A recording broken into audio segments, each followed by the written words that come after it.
another common headache for a lot of solopreneurs is the feeling of being overwhelmed with the tasks that they have. And I know you spoke a little bit about identifying that one big task to accomplish in a given week.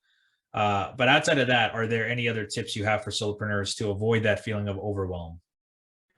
Yeah, one of the most helpful things that I do every month is I brain dump everything on paper. Like I think about what are the things that are stressing me out right now.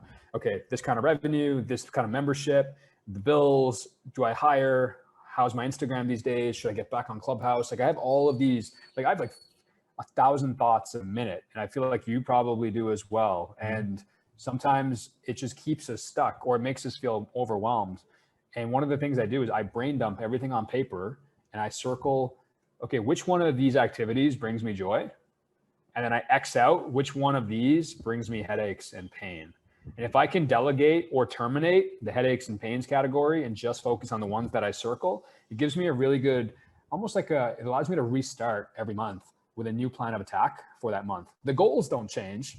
What changes is how I approach those goals and the activities that I choose to help me get to those goals. So I think brain dumping on paper is one of those exercises. It sounds so elementary and like so old school. Like, what do you mean paper? You mean like on my iPad? No. Like write this down, pen to paper, and really get clear on what's keeping you up at night and address it. Stop shoving your business headaches underneath the bed, thinking that, hey, if I just hide them, I won't see them. You're still going to feel a lumpy ass bed, right? So like, just get rid of the problems altogether. Don't just hide them.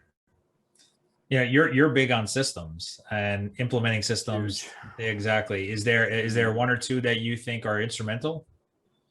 Well, when I had a podcast, or I still have a podcast, I'm just not really taking guests right now. The part that I love to do the most was the actual interview. Everything else, the uploading to YouTube, the creating the graphic on Canva, the publishing on Spotify and iTunes, I created a step-by-step Google document. Step 1, log on Canva. Step 2, use this username and password. And I also created a video documentation of me doing the task myself. And I just started to create these SOPs or standard operating procedures for every task that I did in my business that cost me time and that others could do just as good. So now I've got this list of, my Facebook group. All of those posts are scheduled every Sunday, and now I don't even touch them. I'm completely hands off. I get one message a week from my marketing person saying approved or not approved. I go approve. They craft my weekly email. I look at it, approved. I create one video a week and it gets turned into IGTV stuff and an article and a blog and an email. All I do is go approve. So I do the thing that I want to do: interview, be on Zoom, motivate people, create group conversations, facilitate group dynamics. But everything else, I have found a way to go completely hands off. So really, man, it's like I'm literally growing a business where I want to be 99% hands off. Yeah. I think this entire concept of systems is so difficult for a lot of new solopreneurs.